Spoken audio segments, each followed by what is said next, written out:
If God said to you, "What do you want me to do for you?" what would you ask for? What are the things that for you make life worth living? What do you find yourself daydreaming about most? What are the things that, if you couldn't have them, would make you feel your life was empty and pointless? In Mark chapter 10, two of Jesus' disciples, James and John, tell Jesus exactly what they want from him. And under the circumstances, their words couldn't be any more inappropriate. But first, before James and John tell Jesus what they want from him, Jesus tells James and John what he is going to do for them. "We are going up to Jerusalem," he said, "and the Son of Man will be betrayed to the chief priests and teachers of the law. They will condemn him to death and will hand him over to the Gentiles, who will mock him and spit on him, flog him and kill him. 3 days later, he will rise." So how will James and John respond to the news that their closest friend of the past 3 years is about to be brutally murdered? Grief? Greed. Then James and John came to him. "Teacher," they said, "we want you to do for us whatever we ask." "What do you want me to do for you?" he asked. They replied, "Let one of us sit at your right and the other at your left, in your glory." Although they've just called Jesus teacher, there's clearly something about Jesus' teaching they haven't yet understood. He is deliberately going to give up his life for others. They, on the other hand, are desperately trying to hang on to their lives for themselves. And this is not the first time the disciples have revealed a petty, small-minded lust for glory. 3 times in Mark's Gospel, Jesus tells his disciples that he must suffer, die, and rise again. And the incredible thing is that on 2 occasions, the disciples react by thinking of their own greatness. They want power and prestige. They want importance and status and recognition. Like many of us, they want to win.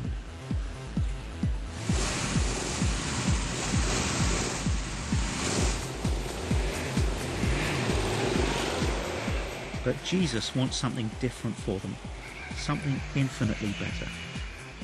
"You don't know what you're asking," Jesus said. "Can you drink the cup I drink, or be baptized with the baptism I am baptized with?" Now what Jesus means here is, can you do what I will do? Can you die on behalf of sinners? Can you bring down the barrier separating sinful human beings from their Creator once and for all, so that they can have an infinitely satisfying relationship with God? And can you be raised to life again to prove that death and sin have been conquered? "We can," they answered. But of course they can't. Like you and me, James and John need to be saved themselves from God's rightful anger at sin. As Jesus said, they don't know what they're asking. They're blind to the fact that the joy of following Jesus isn't found in status, it's found in service. When the other disciples find out what James and John have been saying to Jesus, we read that they became indignant with them. And let's be honest, that's not because they think James and John were wrong to ask for power. It's because they wish they'd thought of it first. Jesus called them together and said, "You know that those who are regarded as rulers of the Gentiles lord it over them, and their high officials exercise authority over them. That's the way of the world, and it's the way of James and John.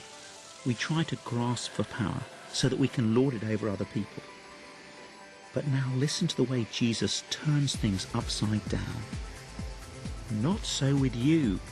Instead, whoever wants to become great among you must be your servant.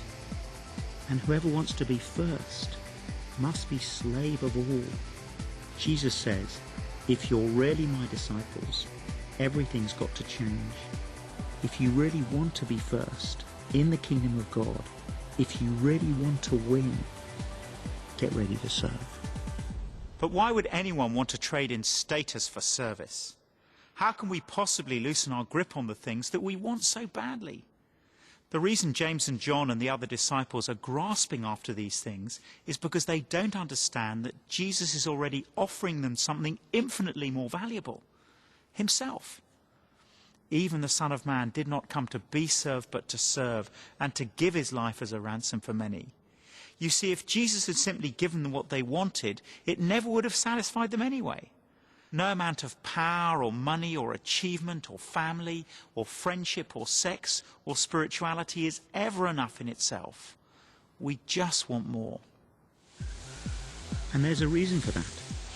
The deepest cravings we have, the ones that we unsuccessfully try to fill with all these other things, can only be fully satisfied by loving and serving the one who made us. It's the way he made us to be. We go looking for contentment and satisfaction and fulfillment in all the wrong places, and we chase after them in the hope that they'll give us what only God can. In the Bible, it's called idolatry, turning something God has created into a substitute for God. It's turning a good thing into a God thing. And Jesus' closest disciples do it, even when Jesus has just personally offered them the greatest treasure in the entire universe. The writer C.S. Lewis once said, "We are half-hearted creatures, fooling about with drink and sex and ambition when infinite joy is offered us. Like an ignorant child who wants to go on making mud pies in a slum because he cannot imagine what is meant by the offer of a holiday at the sea. We are far too easily pleased." That's James and John. That's us. Far too easily pleased. If only we had eyes to see it. But Mark chapter 10 ends with real hope, because there, ironically enough, is a blind man with perfect vision. As Jesus and his disciples, together with a large crowd, were leaving the city, a blind man, Bartimaeus, was sitting by the roadside begging. When he heard that it was Jesus of Nazareth, he began to shout, "Jesus, Son of David, have mercy on me." Bartimaeus is different from the disciples in many ways. Apart from the fact of his physical blindness, he's a beggar who has nothing of any material value apart from his cloak. He doesn't call Jesus teacher, but Son of David. In other words, God's king in God's world. It's the only place in Mark that someone recognizes Jesus in this way. And notice that rather than coming to Jesus with a demand that Jesus should do for him whatever he asks, Bartimaeus knows he deserves nothing, has nothing to offer, and simply cries out for mercy. Many rebuked him and told him to be quiet, but he shouted all the more, "Son of David, have mercy on me." Unlike the disciples who care about their own status, Bartimaeus is willing to make a fool of himself in the eyes of others so long as he's able to get close to Jesus. Jesus stopped and said, "Call him." So they called to the blind man, "Cheer up, on your feet, he's calling you." Throwing his cloak aside, he jumped to his feet and came to Jesus. The cloak is all he has of any material value, but he lets it fall to the ground because he knows that standing right in front of him there is something, or someone, of infinitely greater value. "What do you want me to do for you?" Jesus asked him. The blind man said, "Rabbi, I want to see." To Bartimaeus, Jesus is more than just a teacher. He uses a word that in the original language means master. Master, he says, I want to see. And that, ironically, is exactly the request James and John should have made.